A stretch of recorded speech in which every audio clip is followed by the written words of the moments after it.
জরাজীর্ণ এই সংগঠনটি এখন দুর্বলচিত্ত আব্বাসের পরিচালনায় একটি জনসমর্থনহীন দলে পরিণত হয়েছে। এমতাবস্থায় ফিলিস্তিনি জনগণ আরাফাতের ফাতাহের বিকল্প খুঁজতে থাকে এবং পেয়ে যায় আরাফাতের জীবদ্দশায় নিষ্ক্রিয় থাকা সংগঠন হামাসকে। এভাবেই দৃশ্যপটে আগমন হামাসের। ইসরায়েলের জন্য স্পর্শকাতর ইস্যুগুলো যেমন ফিলিস্তিনি উদাস্তদের প্রত্যাবর্তন, প্রস্তাবিত ফিলিস্তিন রাষ্ট্রের জেরুজালেমের অন্তর্ভুক্তি ইত্যাদির দাবিতে হামাস আপোষহীন ও অটল। কিন্তু ইসরায়েল ৪ ও ১৭ নভেম্বর আকাশ ও স্থলপথে গাজায় হামলা চালিয়ে যুদ্ধবিরতি ভঙ্গ করলেও ওবামার নির্বাচন নিয়ে ব্যস্ত মিডিয়ায় তা ধামাচাপা পড়ে যায়। ১৯ ডিসেম্বর ২০০৮ সালে ইসরায়েল হামাস ৬ মাসের যুদ্ধবিরতির মেয়াদ শেষ হয়।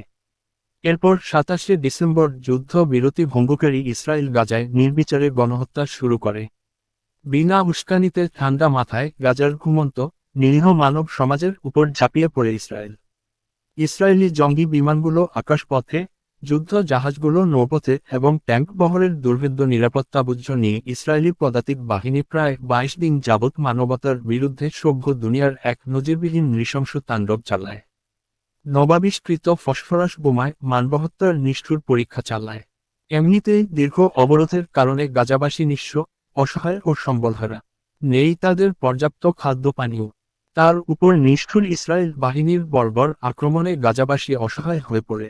টানা ২২ দিনের মর্মন্তুদ হত্যাকাণ্ডে গাজা পরিণত হয় সাক্ষাৎ বধ্যভূমিতে। ফিলিস্তিনের সরকারি পরিসংখ্যান মতে এই হামলায় ৪১০ শিশু, ১০০ নারী সহ ১৩০০ বেশি লোক নিহত হয়, আহত হয় ৫,০০০ তৃতীয় লোক।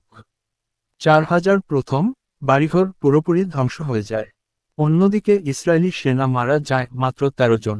এই নৃশংস হামলার কারণ হিসাবে ইসরায়েল অজুহাত দেয় হামাস গাজা থেকে রকেট ছুড়লে তার জবাবে আমরা এই হামলা চালিয়েছি।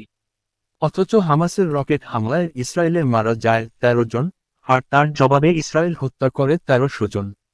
এরপরেও কারো মনে প্রশ্ন জাগতে পারে, শক্তির ব্যবধানে বহুগুণ পিছিয়ে থেকেও খামাখা রকেট হামলা চালিয়ে ইসরায়েলকে উস্কানি দেওয়ার পিছনে হামাসের যুক্তি কি? হামাসের রাজনৈতিক শাখার প্রধান খালিদ মিশেলের উত্তরে লেখেন, আমাদের ঘরে বানানো রকেটগুলো আর কিছুই নয়, দুনিয়ার কাছে আমাদের ফরিয়াদ। যেন তারা শুনতে পায় যে আমরা এখনো বেঁচে আছি, মরে যাইনি।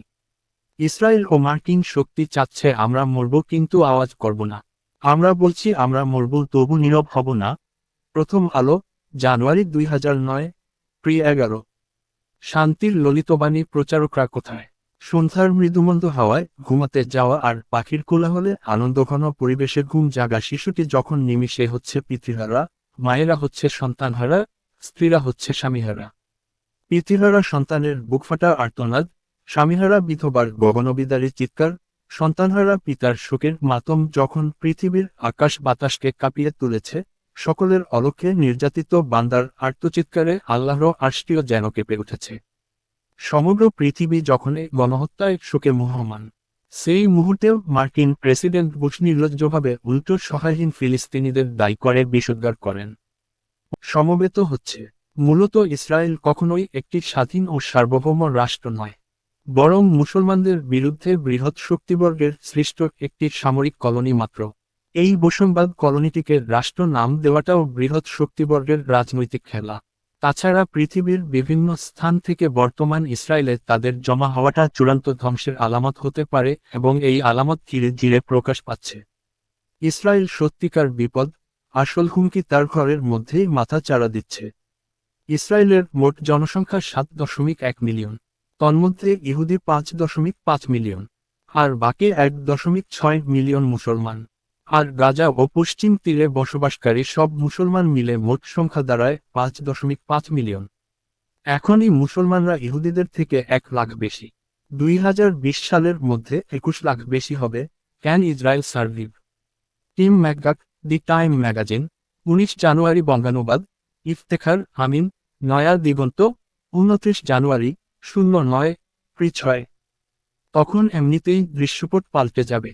তাই তো অনেক বুদ্ধিজীবী মনে করেন ফিলিস্তিনিদের উচিত দ্বৈত রাষ্ট্র সমাধানের আশাবাদ দিয়ে জনসংখ্যা বৃদ্ধির চেষ্টা করা। তাতে যদিও কয়েক দশক লেগে যাবে, কিন্তু এতে ইসরায়েলিদের বিপদ ঘটবে। এছাড়া এটাও ঐতিহাসিক সত্য যে অত্যাচার করে কেউ কোনোদিন টিকে থাকেনি। বরং অসত্যের পতন অবশ্যম্ভাবী। সুতরাং ইসরায়েলও একদিন ধ্বংস হবে, কেননা শত সহস্র শহীদের পথ থেকে ফিলিস্তিনিরা এক চুল সরে দাঁড়ায়নি। পুরনো প্রজন্মের ফিলিস্তিনিরা মুক্তিযুদ্ধের সাথে সামান্যতম আপোষকামী দেখায়নি। শহীদের রক্ত, বোমায় ঝাঁসা হওয়া শরীর কথা বলতে শুরু করেছে। শরণার্থী শিবিরের সদ্য জন্ম নেয়া শিশুটাও মুক্তির স্বপ্নে বিভোর। শহীদ হওয়ার মাঝে যে জাতি আনন্দ পায় তাদেরকে হত্যা করা যায়, ধ্বংস করা যায় না।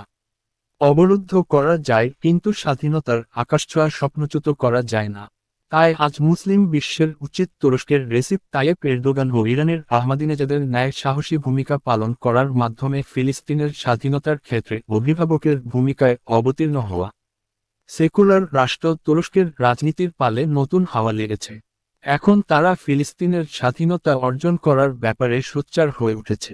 2009 সাল দাভোসের অর্থনৈতিক সম্মেলনে তুর্কি প্রেসিডেন্ট ইসরায়েলি প্রধানমন্ত্রীর সাথে মুখোমুখি বাকবিতণ্ডায় লিপ্ত হন।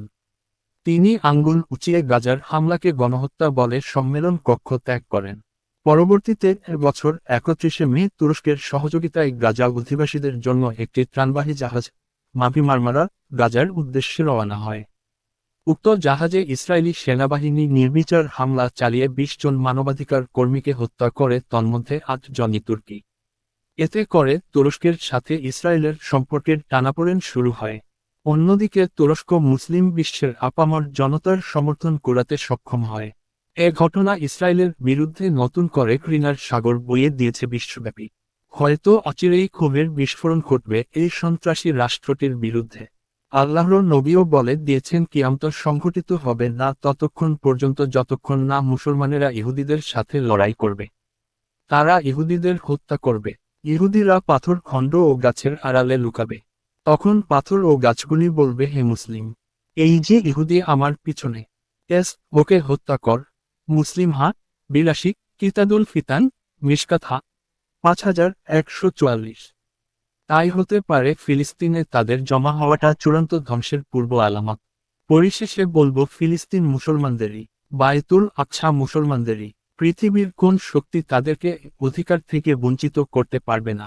আর সত্যি মুসলিম শাসকদের যদি কখনো সুমতি হয় তবে প্রতিটি বিবেকবান মুসলিম আত্মা চলমান অন্যায় অত্যাচারের বিরুদ্ধে নিজেদের ঈমানি দায়িত্বের সর্বস্ব বিলিয়ে দিতে দ্বিধা করবে না। আল্লাহ মুসলিম বিশ্বের পাঞ্জেরিদের সঠিক চেতনা দান করুন। আমিন।